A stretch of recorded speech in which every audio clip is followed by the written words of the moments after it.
I was going to tease you by going.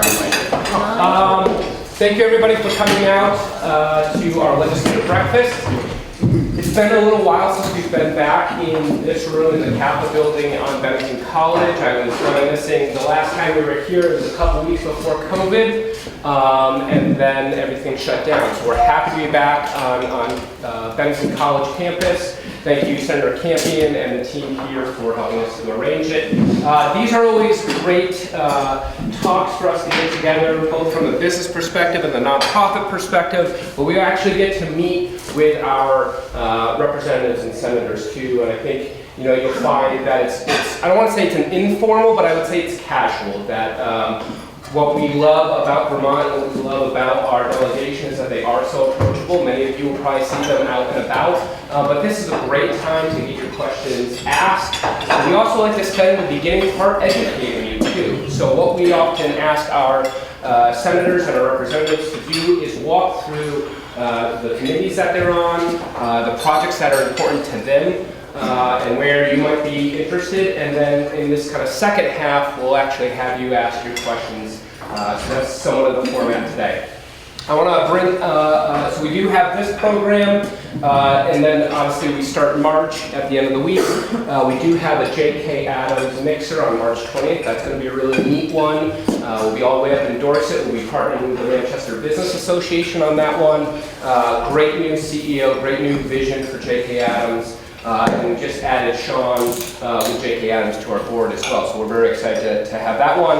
And then we'll continue on with our coffee and conversations. This year we're doing them at different coffee shops along the region. And so we have on March 6th our hospitality and cultural industry one with the Angry Egg 2 down on Main Street, Bennington.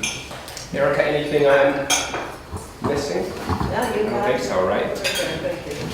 Great. So I'd love to introduce, I'm going to introduce all our senator and our representatives here today, and then I'm going to ask each one of them to kind of walk through what projects are important to them, and then we'll kind of do a little bit of maybe a halftime break to get more coffee, and we'll come back to have you ask your questions or just generally have conversations. We have Senator Brian Campion. Thank you, Brian, for being here. We have Representative Mary Morrissey right next to him. We have Representative Durfee over here from Shaftesbury, Representative Corcoran, Representative Bryce making the trip all the way, where are you there, White Bryce? Rutland area, right? So you kind of have a unique Rutland-Bennington border thing. So 3 Bennington County towns. Yeah, great. So we'll have Mike speak more to that. And then Representative Whitman joined us. And I also just want to point out we do have from Bennington 2 select board members. We have Ed Woods and we have Sarah Perrin. Not that you have to grill them today, but you may want to put them aside separately. But again, I just think that they help add layers and context to the conversation we're having today. Finally, I do want to thank Heritage Family Credit Union. They are the sponsor for most of our programming and educational programming this year, including what is the legislative breakfast and what will be the legislative lunch in the fall. So thank you, Heritage, as well. Let's give them a round of applause.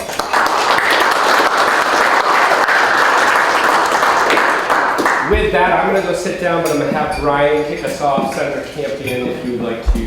Sure. I want you to stay here. Yeah, stay right there. Okay. Thanks, everybody. Good to see you. I'm Brian Campion. I am one of 2 senators for Bennington County District. Dick Sears could not be here. He sends his regrets. He had a medical appointment, but he, as everybody knows, is available by email or phone. And that's my report. Thanks, everybody. A couple of things. I serve as the chair of the Education Committee, and for us, front and center continues to be, and I know it's not, honestly, this big, sexy, interesting topic, but it is literacy. If you've seen literacy rates in this state and across the nation, they are not where they should be. They're not even close to where they should be. The governor and the legislature made a big investment 2 years ago in literacy. We had teachers come to our committee talking to us about how they do not know how to teach reading and writing. This was also after what people sometimes refer to as the reading wars, where academics across the country were debating how best to teach reading and writing.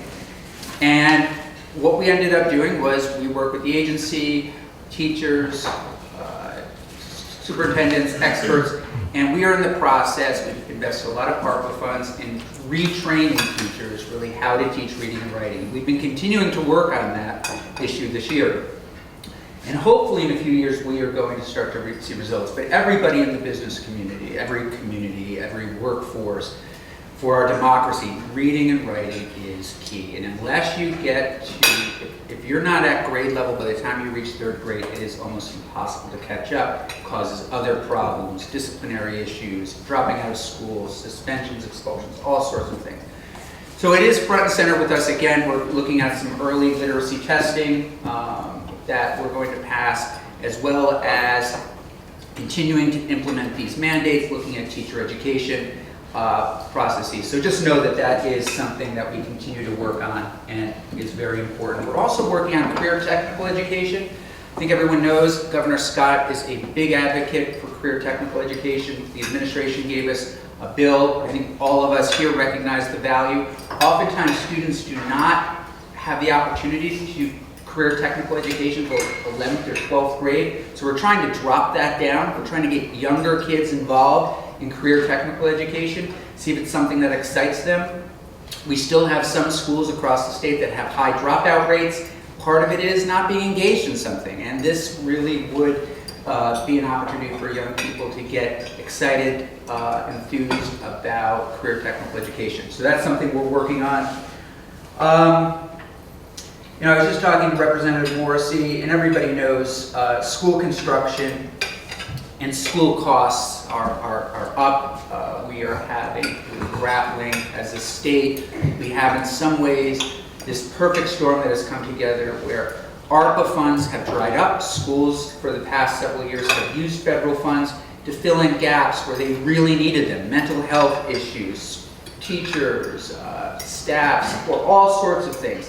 And those dollars have now disappeared, and schools want to keep those positions in place. You also have high costs around health insurance and inflation, so that is one of the things that is causing this push, this increase that many people are concerned about around taxes, and we can get more into that as time goes on. And many people probably know the administration, the governor just signed H-850, which hopefully will put some controls over the cost of school taxes this year. But it's going to be an ongoing issue. I mean, you look at school buildings across the state, they are in disrepair. We need to find investments. We need to actually find partners at the federal level. I sometimes joke about this, but I'm really completely serious when I say that Patrick Leahy's disappearance is not running for re-election. We have lost a big voice that has brought a lot of funds into this state over the years, and we need to work with our federal delegation as closely as possible and get them to advocate for some kind of federal dollars coming in to help school construction, things such as that. I think just a couple of things unrelated to education, and then I'll sit down. Housing, a housing bill just passed economic development. I think we all recognize that Act 250 needs some serious revisions, some serious, frankly, it's done a great job of keeping our small towns and villages tight and compact and preserving the landscape around, but it's also preventing middle and low middle class housing from being developed. And so you'll see a housing bill from the legislature this year that will have major reforms to Act 250, likely major reforms to Act 250. And then the other thing I want to address, because I've had a lot of calls from the business community. I know Representative Kornheiser was in the Times. She has been advocating for a number of different taxes, everything from what's called a wealth tax, unrealized gains taxing, all these kinds of things. And I do recognize the concern, and it's a real concern, that when these stories get out, whether they're going to happen or not, and frankly I don't think these bills are going to make it with the current administration, the current makeup of the legislature, can negatively impact our state. I mean, we have financial planners across the United States that are likely sending that New York Times article to their clients who are thinking about retiring, thinking about starting a family, and saying, whoa, hold on. If you really want the Vermont experience, you know, I get it, but look at what could be coming. You might need to live somewhere else. So that's a real issue, and it really has clearly impacted a number of my constituents. I've had a lot of calls about it, and so we can talk about it a little bit more as things get going, but I, for one, am opposed to what Representative Kornheiser is putting forward, and again, I don't think it has the legs. So I'll leave it there for now, and I'm happy to take questions after we go over it. So, thanks. Thanks, Brian. Representative Morrissey? Yes, is it okay that I said I'm still on a cane, so I would appreciate that. Good morning to all of you, and I sit on the Institutions and Corrections Committee, and our committee has been dealing certainly with corrections to see what the future will look like, whether we're bringing our incarcerated folks from Vermont back home from out-of-state settings, what our facility needs are within the state. We're working on a great deal of initiatives with restorative justice programs across the state. Not every person who's in trouble, shall we say, with the law necessarily needs to go to a facility, but we're trying to get our arms around what looks for the next, in the next 10 years. We have been looking and need to move forward with a women's prison that has had great difficulties over the last couple of years. And like Brian had said, with the construction of new buildings, that is a huge climb for us to do with the funding challenges at this time that are present. We're also looking in the institutions part of my committee after the flooding that happened last summer and again this fall. We have huge issues, even right in Montpelier, that many of our state buildings are still not up and running. And we're trying to build back better. So, like in some of the state buildings where you had all of your electric and heating and everything in the basement, we're trying to get it up on a different floor so that we don't lose anything. I mean, this has hit our budget very dramatically. We're trying to shift. We have a 2-year budget, which is a little bit different than like Tim Corcoran's Committee Transportation. They look at it yearly, and so we've had to go back to adjust many of the programs and projects that were on deck. So that has been certainly a challenge. Here locally, you'll be seeing soon probably the fencing going around the monument. The monument is the second most visited historic site, or I should say, for those vacationing in the state that come to Bennington for that. I look at also the importance of, in a couple of years, we will be celebrating our 250th. We're already trying to work around the challenges of, the monument possibly having scaffolding at that time around it, because there are some major issues with it, but we've got to restore that. On what Brian was talking about with school construction, I think the last school that had a new construction was our very own junior high building up on East Road.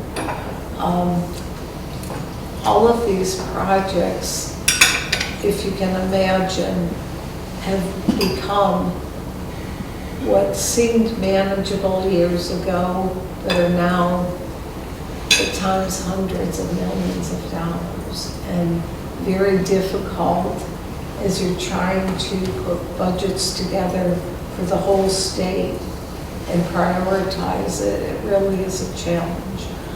Other issues that are on my mind, very much on my mind, are the property taxes, which many of the communities around the state are looking at anywhere from a 12 to 20-some% increase. It's just not manageable. And for the businesses out there that are still struggling after COVID, and not being able to get the personnel to work for them, there are still many, many challenges along the way. So education, taxes are on my mind. I know one of the concerns, and I've heard a great deal from my constituents here locally, is that they just don't know how they're going to do it, and where you're seeing over $900 million went up in education budgets this year alone across the state. That's pretty challenging. So I will leave it at that. I guess I will also add another grave concern is cost to health care is off the charts. And it's going to continue as we're looking at different ways of how we're going to go forth, and also the concerns with staffing issues within many of our facilities, again, across the state, is very difficult.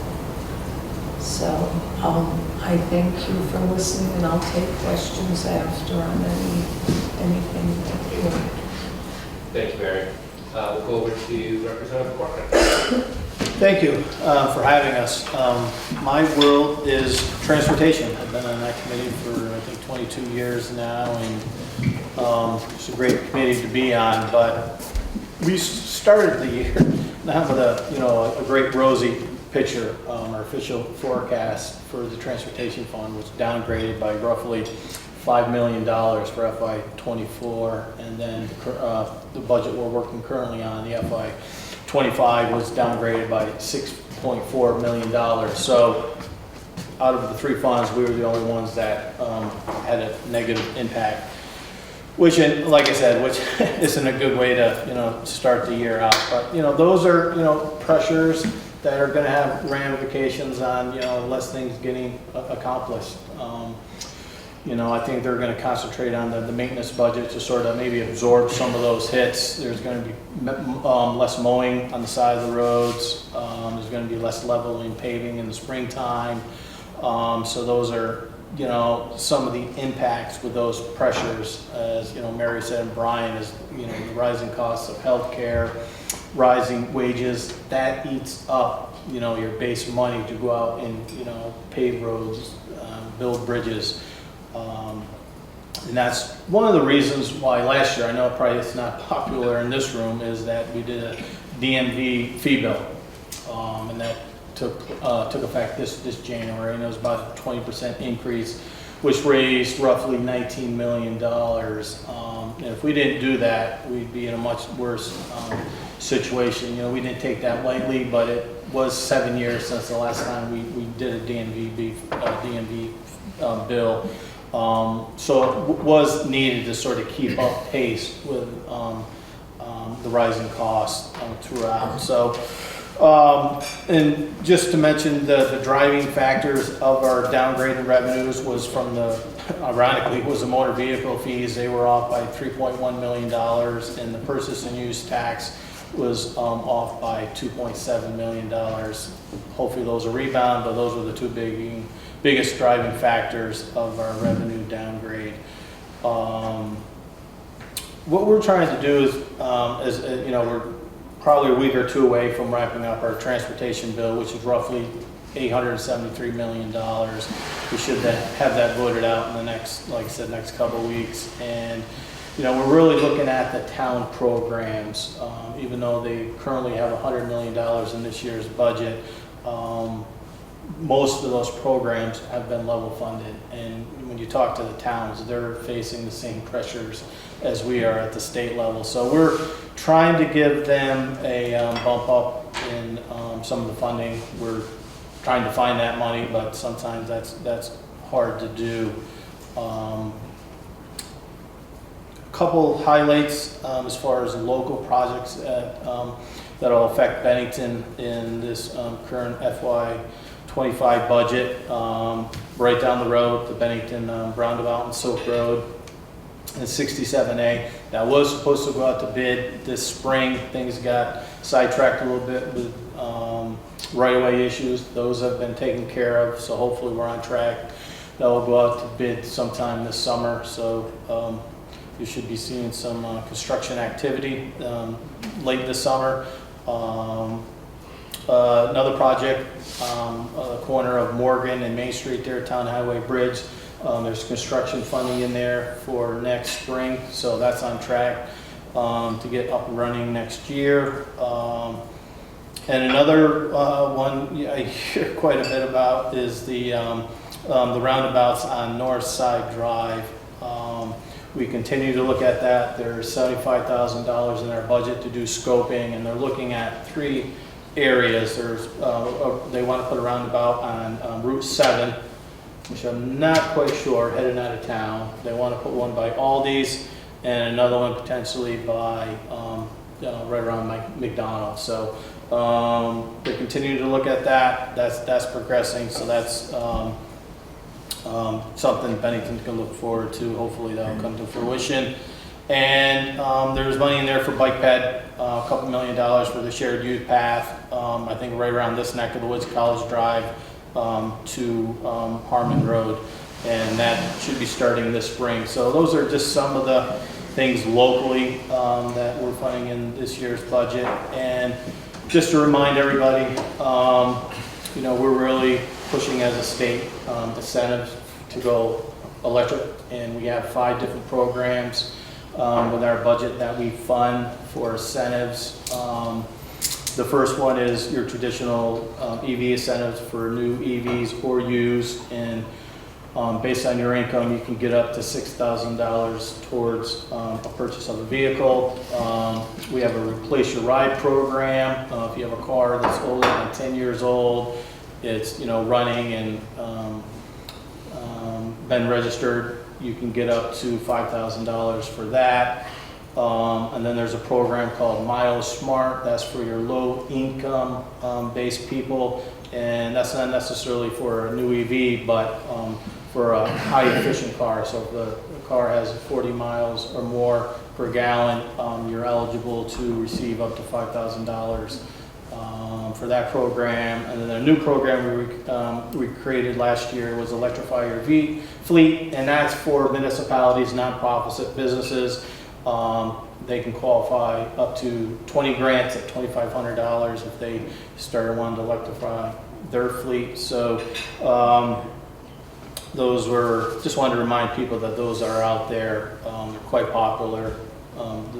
It started out with $21 million. I think we're down to like $12 or $11 million. So hopefully we can replenish that when it gets depleted. And another thing I just wanted to mention was rail, Amtrak service. I think there was an article sometime last November stating that Vermont received a $500,000 grant from the Corridor Identification and Development Program. And this was to look at the service from, I think, Rutland down to Bennington over to Rensselaer. And which was great. We received the $500,000, but sort of like the bad news, there's 2 more steps. You got to keep on applying. So once we do this work, which is the scoping, we got to reapply, and that next step for that is a service development plan. Once you complete that, then you have to apply again, and then you get the preliminary engineer and environmental process and all that, the nuts and bolts, and then hopefully you can get funded at that time. So it's good that we're we got a foot in the door, but that process has a a ways to go. And I made a note about microtransit. That's another thing that the state has been promoting. We have, I think, currently 7 pilots throughout the state of Vermont, and you sort of equate microtransit to sort of like Uber. We're trying to fill the gap in services throughout the state for people to get to their destinations, whether it's healthcare or just shopping for food. We've been setting those up. The nearest one, I think, is one in Manchester. It's been quite successful. I think there's one in Brattleboro, Manchester, or Montpelier, and they seem to be working really well. It takes away from the traditional, you got to be at this place, bus stop at a certain time, and then sometimes it doesn't coincide with one schedule. So so far so good with that program. We'll see where that leads.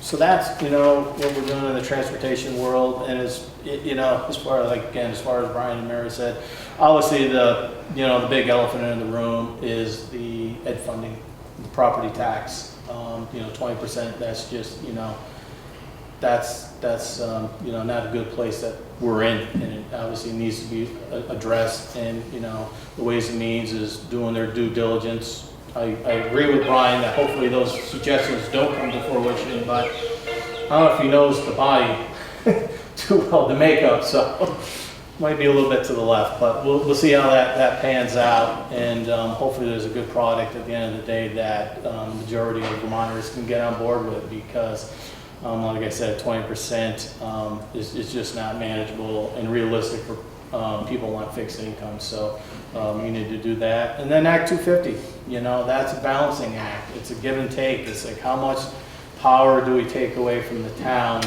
for an overarching goal of the state, and sort of step in and say, you're going to allow this. I don't care, what you feel, but we're going to mandate this. And I'm very cautious of that approach, because I've always been local control. So we'll see where that leads. And those are, like I said, the two big issues that are being developed, in committees. And crossover is for non-money bills. I think it's March 15th, and then the week after is crossover is for your money bills. So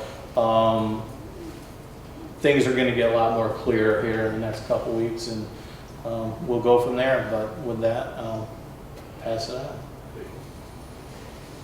Thank you. I'm going to go to Representative Durfee, and I just want to add Durfee, Kathleen James, and Seth Barngartz met a couple weeks ago for our retail theft and safety. There's a lot of concern bubbling up from the business communities around just Main Street safety, theft, things like that. And I'm hoping maybe Dave, you could add a little bit to that, just with Kathleen and Seth not being here, but more of what you're on as well. Yeah. Good morning, everybody. David Durfee. I represent Shaftesbury and then Blossombury and part of Sunderland.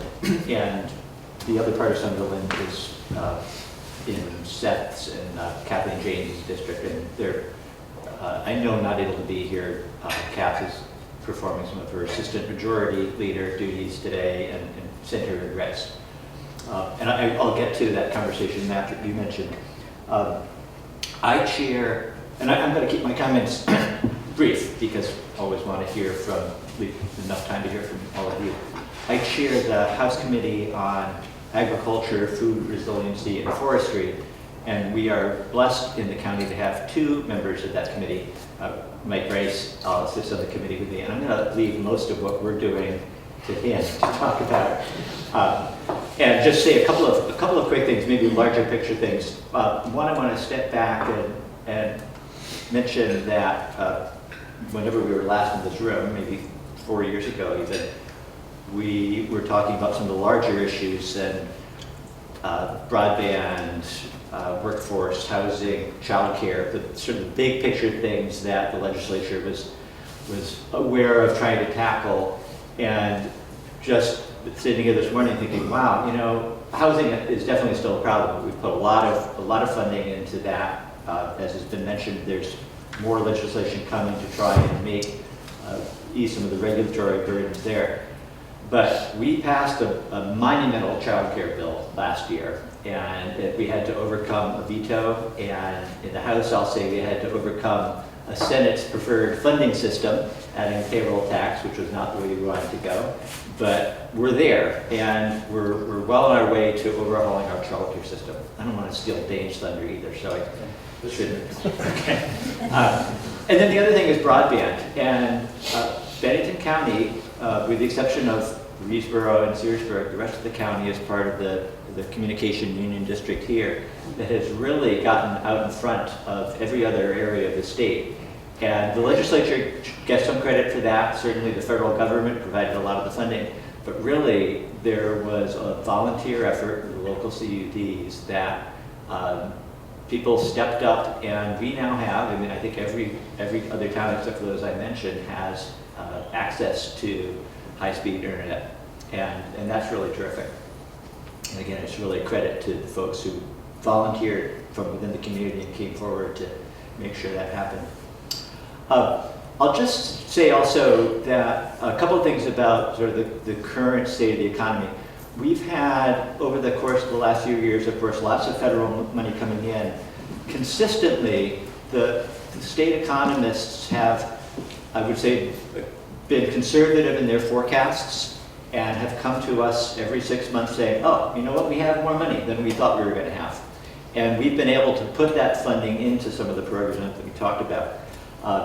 We may have reached the point where that's not going to happen when we revisit the state fiscal picture in July, but by that time we will have finished our work. We will have passed a budget, and that budget has to be balanced, not by law, but just that's the way we do things. It has to be a balanced budget, and we've got a forecast right now that is a little bit grim compared with what we've been looking at in the past. So there's a lot of need, a lot of maybe I'll say desires for funding that are not going to be met, but there's a lot of true need as well, whether it's hunger, whether it's health care.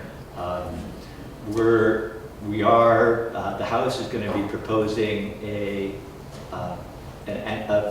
improvement to health care, an expansion of one of the federal programs that would bring more access, more affordable health care to really the middle income Vermonters. I could stop there, but I'm not. I'm going to say that costs money, and that money is not in the budget, and it's not going to be available to us without an increase in revenue. So I'm going to push back a little bit on what a couple of my colleagues said. We really pride ourselves in Vermont having a progressive tax system that treats every income level fairly.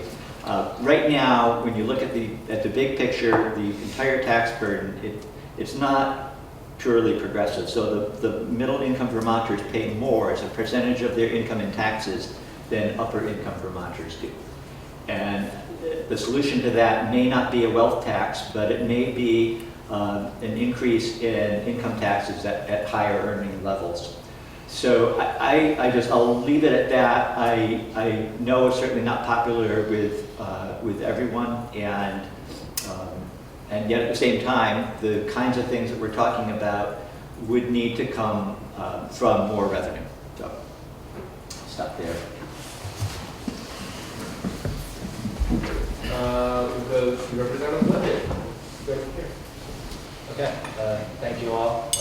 I'm Representative Dane Whitman. I'm 10's district mate here in Bennington District 2. I serve on the Human Services Committee, and I'm mostly going to talk about completely different things related to what we've been working on this year, although of course it's very related to everything else that's going on in the big picture. But a lot of my work is around Department of Health, and yeah, Human Services Committee has been taking on a lot of sort of like hot ticket items this year. So I'll just run through a couple and then talk a little bit more about what we're working on. The first I'm just going to touch on is S18, which I'm sure a lot of you have heard about, which is the flavored tobacco ban. So we looked at that first thing in committee, and I definitely came into it undecided, was thinking about it really strongly all summer long. Don't take a prohibition lightly with anything, really.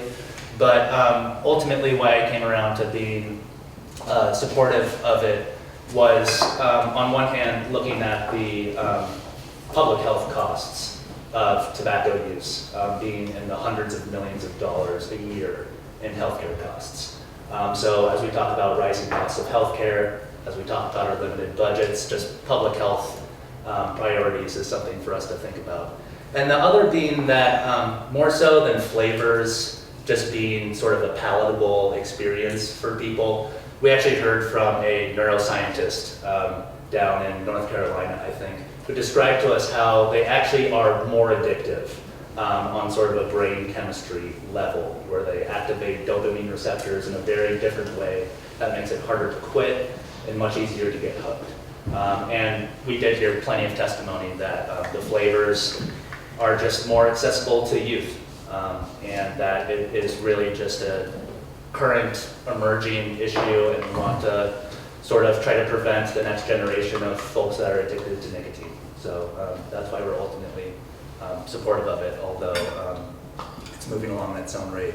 On the horizon, we're looking at another bill from the Senate, which I know Brian, Senator Campion here has been supportive of, which is looking at toxic chemicals within consumer products, looking at things like PFOA, and another sort of suite of toxic chemicals that we have found are included in things that we have a lot of exposure to on a regular basis.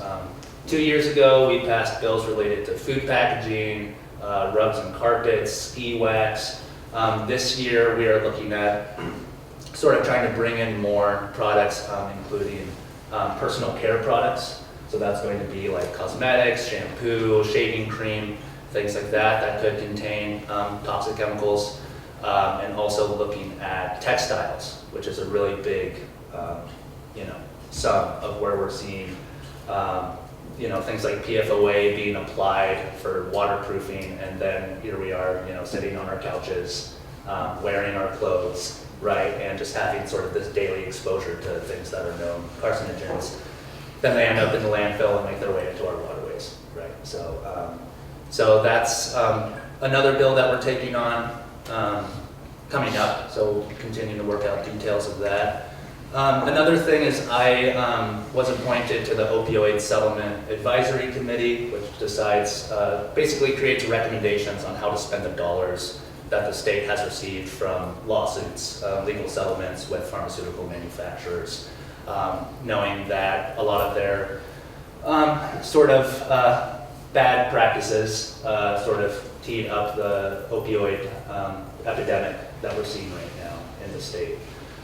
This year, so I'll start, last year we appropriated $8 million that went into sort of a suite of funds that were recommended by the settlement committee. The legislature largely agreed with those. This year's a little bit different, I will say, in that a lot of the recommendations that came out of the committee were a little bit more piecemeal. A lot of things more targeted towards Burlington specifically was what the committee's votes were centered on. And I find myself now in the position of really, really advocating for statewide solutions with this limited amounts of funds. So things like recovery housing that we have a huge shortage of in the state. We're seeing 2 recovery houses coming to Bennington, which we haven't had before. So that's a really great thing because we know that, I think the latest numbers we saw was over like 1,500 people go into treatment. They do their 2 weeks and then come out every year. And if they don't have a step down, like a sober living situation, they're going right back to the environment that they came from. And so we're seeing this sort of revolving door. So recovery housing being a really important investment. Another along the same lines is recovery supports for people in corrections. So that while somebody may be in a correctional facility, that they're being able to connect with somebody. I think it's something like 2/3 of people in corrections have a substance use disorder and are on treatment. So and then making sure that once they get re-entered into our communities, that they're then connected with a local recovery coach within their community who's trained to support that person through their probation or parole or anything like that. So those are some of the things I'm advocating about there. I'm going to touch a lot on a really big issue that my committee's taking up now. I'd say it's probably our #1 priority, and that is emergency housing, the GA, motel, hotel voucher program that we hear so much about. And just for a couple updates, well, I'll first start by saying that my committee is taking up a committee bill on this. So we've been taking testimony for weeks on it. We're going to continue to be working on a bill that tries to address this issue for the year. And it's going to continue throughout the year, working with the Senate and everybody on it. But a couple numbers. As of February 5th, we received a report from the state that there's 1,628 households statewide. So that's motel rooms statewide with people who are experiencing homeless, being sheltered in hotels. Within Bennington, there's 186 hotel rooms in just Bennington County that are sheltering people experiencing homelessness. 104 of those households are people that qualify what we call adverse weather conditions, right? So it's the fact that we're in winter months, they receive eligibility at this time. So that is just to let people know that based on how some of our budget negotiations go with our budget adjustment, it could be, if we didn't extend funding, we would see 104 people, ending up on the street within the next few months, right? The House sought to extend that up to the summer so that we can continue to try to come up with a solution. We'll see how that goes. Also within that 186 total households in Bennington, we have 49 children that we know were extended from our last budget. So that's just a picture. Statewide, of the people who are sheltered in motels, 345 have disabilities, right? So we are just understand that there's a lot of costs associated with this program. This is a very different year as far as revenue outlook. And things like that. So I would be, I'm trying to be completely realistic about the sustainability of supporting, paying for over 1,500 motel rooms forever, right? And especially with the rates that we've seen, hotel rooms have cost up to $4,000 a month to pay for these. We know that we want shelter and housing solutions that are more permanent and more supportive. And over the years, we've invested hundreds of millions of dollars into supporting those kinds of solutions. One thing I'll say that we've also done is within our last budget recommendations, we capped the rates that we're paying. So hopefully that amount will be almost half of what we paid, $75 a night instead of up to $140 a night that we've seen. Something to be aware of though is as we increase sort of standards and expectations for motels, some might just choose to stop participating in the program. So that is a risk that we always face as we increase standards, increase expectations. We might see just by default people ending up on the street because motels say, okay, well, I'm not going to participate anymore. I will also say that, so we're balancing really, really tough decisions over the next couple months to figure out what is a sort of solution as we're looking at this spring, this summer. And I'll just add something to keep in mind that's another part of the balance with the affordability is, again, the more people that end up unsheltered, even though the program itself is quite expensive, we are going to see costs shifting to other parts of our society, whether it's healthcare, whether it's first responders, whether it is our municipalities responding to this work.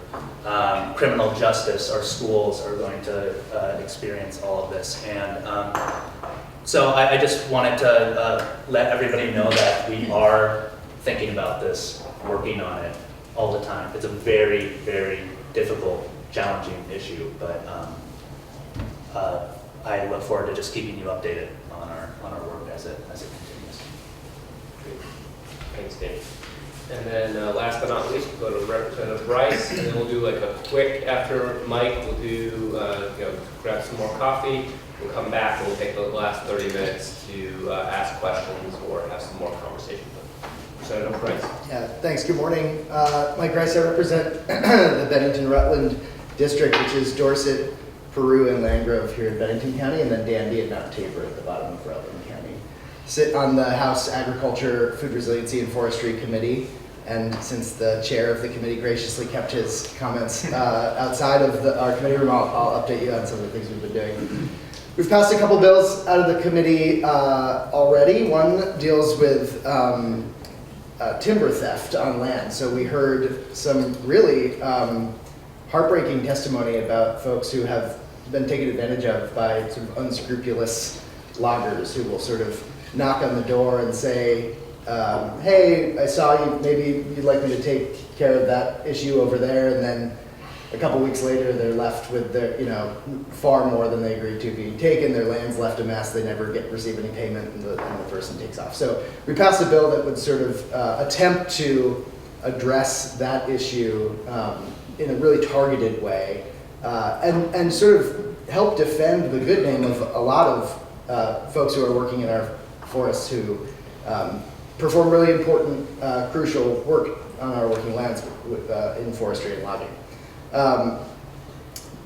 The other bill that's passed out of our committee is another sort of small targeted bill that could actually have really, I think, important impacts in our communities in terms of farm viability and food resiliency.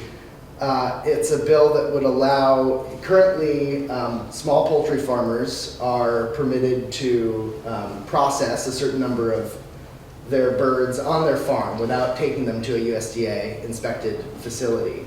And they're allowed to then sell those birds directly to consumers at farmers markets, at their farm stands, but they're only allowed to sell them as whole birds. So we passed a pretty simple piece of legislation that would just allow those same farmers in the same conditions to process their birds into parts, so that you could then at the farmer's market or farm stand purchase the parts. So you could purchase a package of chicken breasts that was processed on the farm instead of just the whole bird.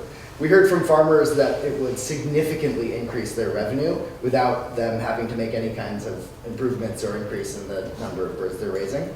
And it also allows consumers choice, so that you can support that local farm up the street when you are just looking for a simple package of chicken breasts or chicken thighs that night, and you don't have to sort of plan to cook a whole bird. That's in the Senate Agriculture Committee with Senator Campion now, so hopefully it'll make it across the finish line this year. Since we've passed those bills out of committee, we've been working on three big disparate topics that cover all three of our areas of jurisdiction: agriculture, food resiliency, and forestry. The first is a pesticides bill. It's H706. It would restrict the use of neonicotinoid pesticides in Vermont. Neonicotinoids are a class of pesticides that are highly toxic to bees and other pollinators, contributing in a large part to some really tough numbers in terms of decline in pollinator populations in the world and also in Vermont. They are used in a number of different areas, but the most prolific sort of is this seed coating. Almost all, 99.6% of corn seed, conventional corn seed that's planted in Vermont, is treated with neonicotinoid pesticides before it ever gets to the farm. Sort of coated with these pesticides as a prophylactic use to prevent pests from getting at the seed before it ever grows into the corn plant. We've heard a lot of testimony that this is not actually benefiting farmers in terms of improvement in crop yield. And it's really contributing in a big way to decimating pollinator numbers. So the bill, it's still in our committee. We're tentatively going to vote it out early this week. It would, in 5 years, ban the use of that treated seed. And then over that 5-year timeline, ban a couple other applications of the pesticides, foliar applications, soil trenches, things like that, on farms and in other settings, turf and ornamental plants. I was really proud of our farming community.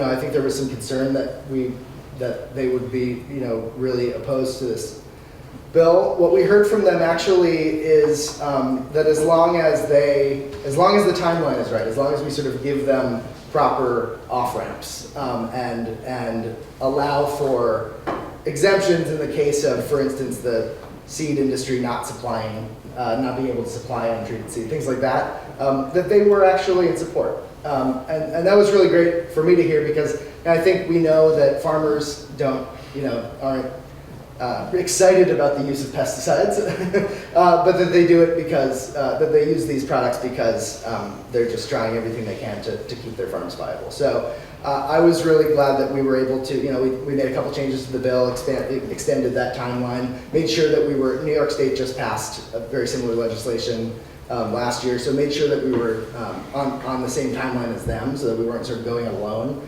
in the face of this big national seed market, and got the dairy farms, mostly on board and supportive, and that was really important. Another bill that we're working on, we've talked about Act 250 reforms. In our little corner of Act 250 jurisdiction, we've been working on a little piece of Act 250 reform outside of the bigger sort of conversation about housing, which would make a few changes that would make it easier for both farm and forestry businesses to operate. So doing things like making on-farm accessory businesses a little easier to operate and easier to understand what farms actually can do in terms of opening a farm stand that sells not only their own products but also products from neighboring farms. There's a little bit of ambiguity around what's actually permitted today, and so we're hoping to sort of clear that up and make it easier, encourage that. That's the kind of thing we want to see, right? We want to see farms thriving, opening a farm stand, supporting the other farms in our community, and giving consumers that great option to stop at the farm stand and pick up everything you need for dinner in one spot. Also, some changes to allow exemptions for smaller sawmills. We've seen sawmills essentially disappear from the landscape in Vermont. And what that means is that we're taking the wood harvested in our forests and exporting it, and losing all that value that comes with the value-added forest products because we don't have the capacity to mill the wood here in state. So making the bill would contemplate making some small changes to Act 250 that would make it easier to operate those small scale, sort of Vermont-sized sawmills in communities. That's H128. And then third bill we've been working on is a bill that I sponsored, H673. It's an outdoor recreation bill, which would really sort of recognize the fact that the outdoor recreation economy is a huge part of our state's economy.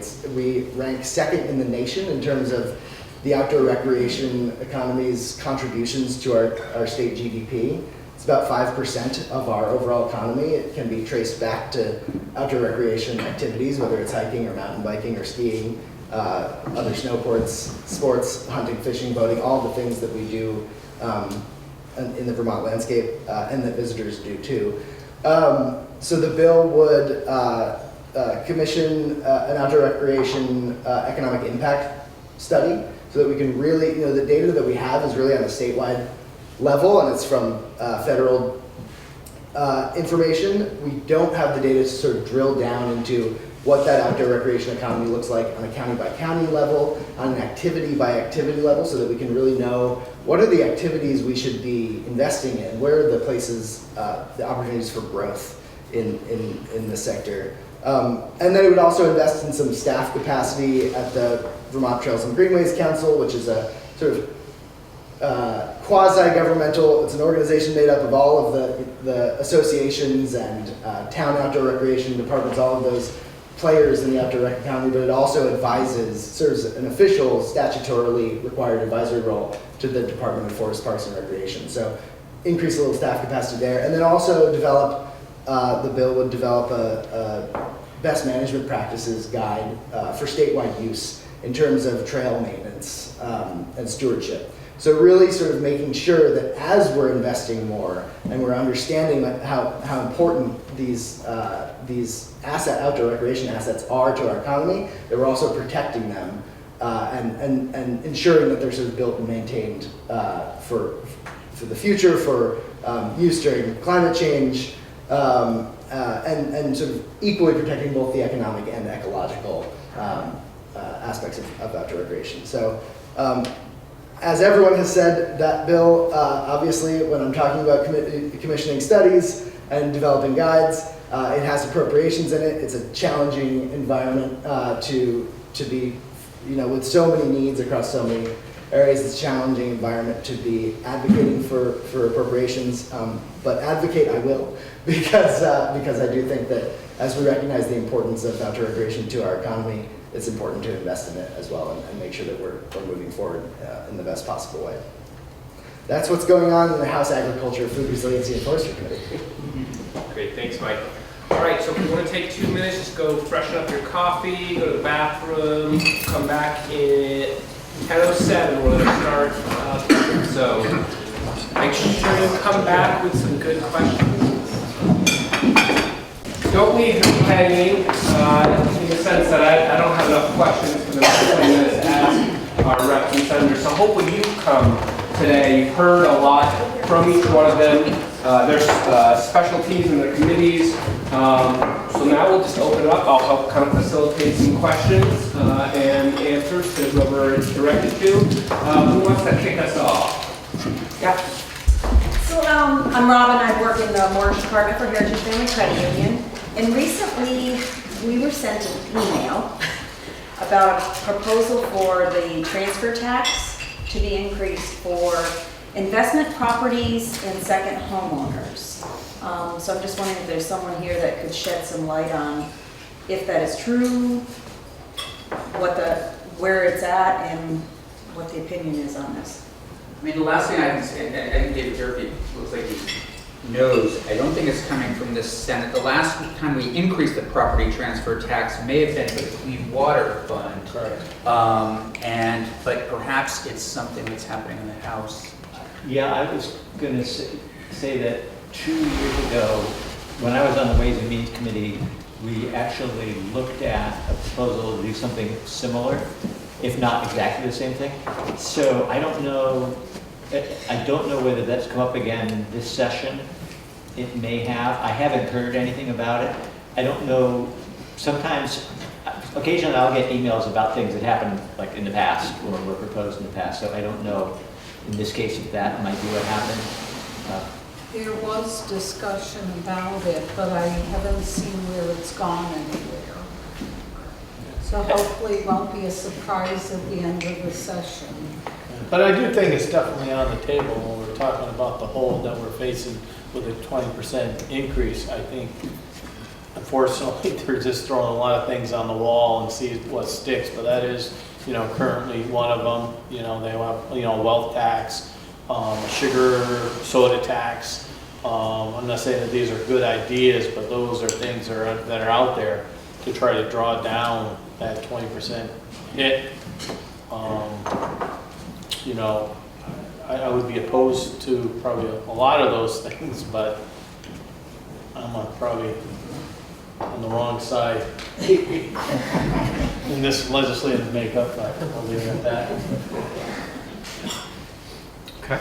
Other questions? We're talking about the school tax, property tax. When we say it's 20 to 27%, what's the driver on that?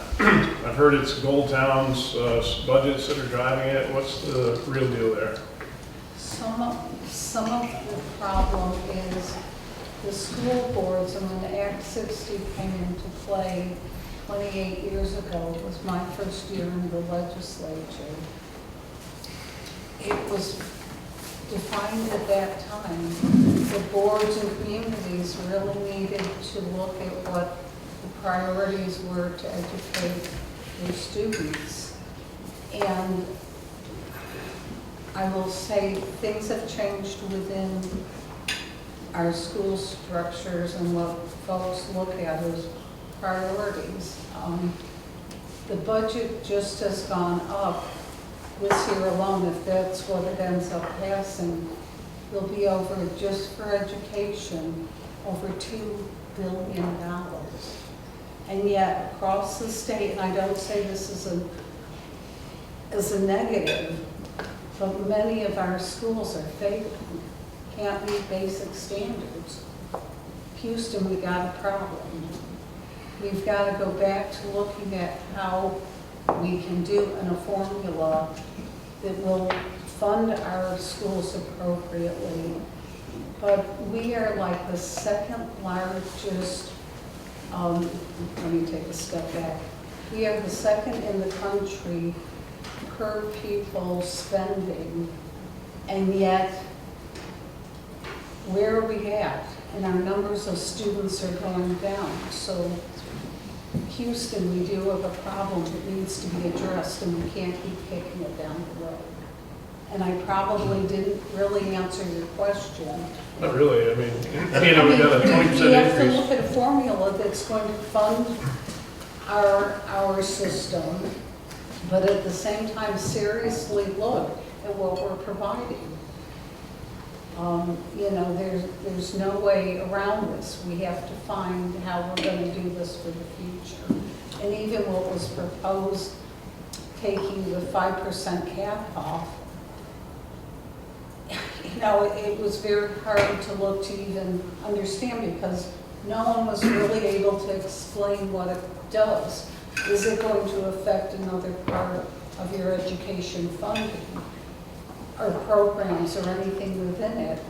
And yet, yes, it did pass as kind of the latest fix. But we've got to be serious about going forward and doing the right thing for our educational system. And I'll just add to that, if I may, just quickly, because I'm afraid I have to go for another appointment, but yeah, I would completely agree with Mary in terms of where our results are based on spending, no question. And I'll say, you know, there are people who are concerned about public education in Vermont that just want to focus on dismantling a lot of our independent school culture. And I have a real problem with that. I really do believe our landscape works in terms of education. We know why people move to certain areas, you know, whether it's school choice, opportunities. We have got to sort of push that aside and really focus on the problem, which is teacher shortages, teacher salaries, the size of school. We really have to focus on public education instead of the distraction, which I think a lot of advocates want to sort of point fingers at independent education. So putting that aside, in terms of the cost drivers, you know, you do look at construction costs right now that schools are paying. You look at the inflationary numbers. You look at the cost, I think, I'm not sure if we talked about healthcare, maybe it was Representative Durfee. Healthcare costs, the end of ARPA funds, federal funds, all these things are coming together to really push up school costs across the state. So those are the, I'd say, Brian, we would confer as to. Would you also add in general, there's a declining population and a lack of tax-paying Vermonters? I mean, No question, there's a decline. I mean, we educate roughly 70,000 students K through 12. And as Representative Morrissey said, at huge cost, and we're not getting the results we need. And there are some schools out there that are going to have some serious conversations on town meeting day. There are schools in rural Vermont that might be I think about where my cousins went to school in the Kingdom. They're graduating 10 kids a year. Some are graduating 5 kids a year. These are districts that probably cannot and maybe should not continue the way they are educating kids. And some of those schools they may need to close, and they may need to either tuition their kids to St. Johnsbury Academy or other or local public schools, but something has got to happen because it is pushing costs up everywhere. It just seems like there's a lot of those things out there. I graduated from a school in Proctor that, I know they may be 10 or 15, I don't know how many they graduate now. And, you know, I think that we want to have as well-educated a population as we can get. Absolutely. At the same time, it seems like our education rate's dropping and our costs are going up. So how do we identify what the cost drivers are and what do we do about it? So, can I just add to that? I spent many years on the school boards and the state board, and if you asked me 5 years ago, I could explain to you the CLA, the homestead rate, I could explain how all the tax rates went. It is with Act 127, no one can explain to you how the tax rates go. Thank you. Absolutely nobody. And one of the things I'm going to suggest is that years ago, I'm not sure which governor it was, Brian, but there is a committee that recommends government spending. And that committee then recommends to the governor where things should be spent. I think, and Paul Solo, I'm not taking credit for this, proposed this through the Public Assets Committee about 5 or 6 years ago.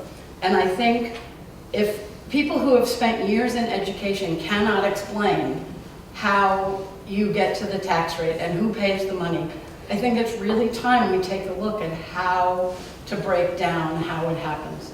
And I do think that we are not getting the bang for our buck from the schools right now. And it's really unfortunate because we were looked at as sort of a progressive state with very high NAEP scores, very high SAT scores, offering lots of AP classes throughout the state, and we are not at that point anymore. And I do think it's the aftermath of COVID. Every kid seems to have anxiety, and I think it's real.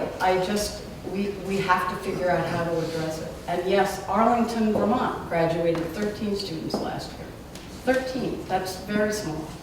So I would recommend a committee to kind of break down for the layperson as well as the people in the thick of it to understand how we pay these taxes. And 70% of homestead people do not pay that full tax, which is also not usually mentioned. I know businesses take the hit, but most people, 70% of people don't pay the full rate, and that's usually not mentioned. So it has to come from somewhere. Sorry. Dave, did you want to add?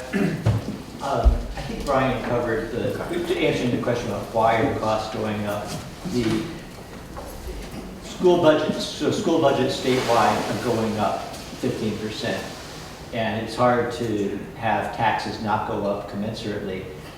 Tim just reminded me that our schools are funded mostly by property taxes, but also by sales tax. And sales tax is not going up 15%, so that pushes, sales tax revenues are not going up that much. So that pushes more of the cost onto the property tax. That's why we're seeing statewide property tax increases in close to the 18-20% range. Your question, also, you said something about the gold towns, and I would say, yeah, and it gets complicated there, but there were some districts that were taking advantage of a temporary incentive for them. It was well-intended, and they said, oh, okay, maybe we can spend a little more here and not pay for it, which did push it onto other districts. So we've gotten rid of that, and hopefully, at the end of the day, it won't be as high as we thought it would be. Mike McKenna? I'm hearing plenty about why we need to raise taxes, but what is Montpelier doing to raise the tax base? This is a Chamber of Commerce sponsored function. What is Montpelier doing about increasing commerce in the state, bringing people in? I just heard we're losing people like that, so therefore we have to tax more. Why don't we turn it around? What is Montpelier doing to increase the tax base? Dave? I would respond actually a little bit differently as far as I think a strategy we've used is bringing people into the state. But I also do like to think about the many people that are in the state right now who aren't engaged in the workforce, right? So for a long time I've been advocating for people with various disabilities, people with substance use disorder, a lot of people right now that are being supported by our social services system to really create a stronger pathway into the workforce for those individuals. A couple of years ago we piloted a program working with people in recovery so that a few recovery centers would be embedded with workforce. Counselors that would also provide support for businesses. So if you have somebody with, say, an active opioid use disorder who may need to, have medications with them. I think that's something that might intimidate some employers who aren't completely educated on the issue. So making sure that there's sort of a sort of building both the culture on the side of the potential employees and the potential employers to recognize that there's a large swath, I think, of Vermonters who are ready to enter the workforce, and that it would actually benefit their therapeutic development as well as add in there. And yeah, just building a culture around that and building the supports for those individuals. Mary, you want to add? Quite honestly, I don't think the legislature's doing enough to bring businesses into the state. I think we are known, unfortunately, for the small state that we are, that we have around 630,000 people with a budget that passed last year of over, I almost cough every time I say it, $8.5 billion. We should be attracting businesses to the state, but we are known as an overregulated, overtaxed state. So businesses kind of look at us, they want to come here because we've got some very good pieces and what do I want to say, a very good outlook as to the type of life people would like to have a business in. But the reality of our taxes and the overregulation kind of closes the door for a lot of businesses. And we've lost a number of, even in the Burlington area, because someone mentioned here, we focus all the time on Burlington, and we do. We should be focusing on the whole state as a whole to see what we can bring in. I mean, I get nervous every time I'll hear of some of our manufacturers down here that say, if I lived over in this state or that, just the cost of transportation to move their product out of state is insane. I'm sorry that I'm a little passionate about this, but I've said this for years. How do we continue to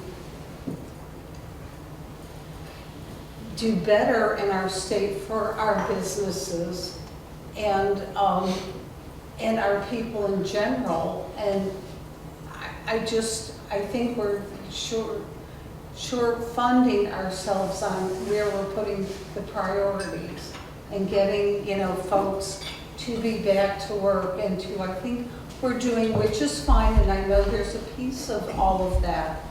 The social programs and people we're drawing into the state, many have numerous issues, which again, we're happy to help with whatever, but we've turned it more one-sided. We've got to get to where we're finding better balances. I'll add, so the administration opened up the GROW program this past November and December. We were one of 14 recipients of that large grant, which will allow us as a Chamber of Commerce to staff up to help with relocation efforts and retention. So part of that is having a staff person. We probably receive through the state's kind of lead generation system. Somebody comes to Vermont, they want to, either open up a business or just move to Vermont and need a job. They'll go through a form. We probably get 1 to 2 people filling out a form for Bennington County a week. And sometimes we have a surplus in that, and that's not even marketing. So I know the GROW program has also talked about putting marketing money to encourage people to move to Vermont. Now that's not paying people to move to Vermont. That's just saying, can each county have a concierge service that helps them get a little bit more embedded and a little bit more enmeshed with their community. So the chamber will be overseeing that, and then the Shire's young professionals will be seeing the retention piece, which is once we move people here, how do we get them to stay here? And so you'll see a lot more of that action coming up. We actually just did interviews last week, or we did candidate review, and we'll do interviews this coming week. And hopefully we'll have another staff person in the chamber 32 to 40 hours a week dedicated to relocating people to move to Bennington County specifically. So that's one little area the administration I think has kind of, I know they're interested and they know that the workforce, it's kind of why I brought up, I think part of it is we just don't have enough people in the state of Vermont. I know the Vermont Futures Project has announced that we need 102,000 people to move to Vermont by 2030. That's, I think, their goal. So as Mary said, that's 630. You do the math. We're about 150,000 short. So we need to bump that up a little bit. Jen, you had a question? Well, to respond to that, want people to be coming, want people to be filling the jobs, but we need good paying jobs in order And for housing. people to stay here and actually generate the revenues that Montpelier Times wants to spend very heavily, on many different programs and projects. So we need to actually look at, there's almost this bit of a negative feeling up there on even manufacturers. Those used to be one of our greatest assets down in this region, and we keep losing more and more and more. And I actually wish, and maybe I'm wrong, especially with the young professionals, that I think we need to be getting our workforce kind of back to work in a setting. Remote is great, and I appreciate that, but I think we're losing some of those connections of what a strong workforce is. And, maybe I'm totally off base, but that's what I totally feel that we're lacking. All right, we're going to go to Jen, and then we'll go to Representative Corcoran. We're about at 10:30, so I want to be respectful of people's time. But Jen, if you could just kind of point and as well. To think about needing to recruit another 108,000 people to Vermont when we already have an almost 0% vacancy rate right now, there's nowhere for them to go to. There are incredibly qualified applicants applying for jobs and being offered jobs, and then when they start to look for housing opportunities, they realize there's no place for them to move to here. So if you build it, they will come. If you don't, they won't. We have to figure out a way to make development possible. My husband and I have had our eye on a piece of property in Shaftesbury for a few years that we could put at least 26 homes on. And we would have to be $2 million into the infrastructure before we even break ground on the first house. We don't have that kind of money. I'm not willing to take that kind of risk. Our state is making it impossible for us to build homes. I'm not talking McMansions, I'm talking ranches and capes for people who just want to move here and work here. So if we don't allow people to build homes, to be able to house people, whether they are for rent or to own, we are never going to be able to grow our population. So we've got to provide opportunities for housing first. And then I completely agree that we are not doing enough to think about large industry. I'm very concerned about Orbis consolidating all of their employees in Manchester. They are leaving a humongous campus empty. Obviously, it's still going to be on their tax roll. They're still going to have to pay the bills, but who's going to move in there? Is Vermont doing anything to think outside of the box and figure out who would be really the right candidate? Is that part of the legislature's job? Is that the governor's job? Whose job is that to figure out who should we be recruiting to help lots of these problems get solved in that one development? Now you know what my kitchen table conversations are with Kelly every night. She tells me what's up. And then we'll go to Representative Corcoran, and then we'll begin to wrap up. Yeah, no, just to answer that question directly, it's just like, well, what are you guys doing? I mean, if you look back, the proof is in the pudding. I mean, we received billions of dollars from, the COVID monies, and we put that into broadband. I mean, I think that was a major complaint. We need broadband. We need to get that, and you're going to get businesses start to come in here. So we're tackling that, and as Dave pointed out, we're doing quite well in our neck of the woods, and that's expanding. Housing, again, we pumped in $200 or $300 million in housing. Is it enough? No, but we're making headway. So we're trying to build the infrastructure for people to come here, to move here, businesses to set shop. But, you know, probably the number one thing is, and probably Jen knows this too, is, you know, as prospective buyers are coming here, the first thing they ask about is your education system. How's your education system? And that's sometimes a make or break situation. So, you know, we're trying to, you know, improve on the quality of our education. And so, you know, those are the things that we're doing, you know,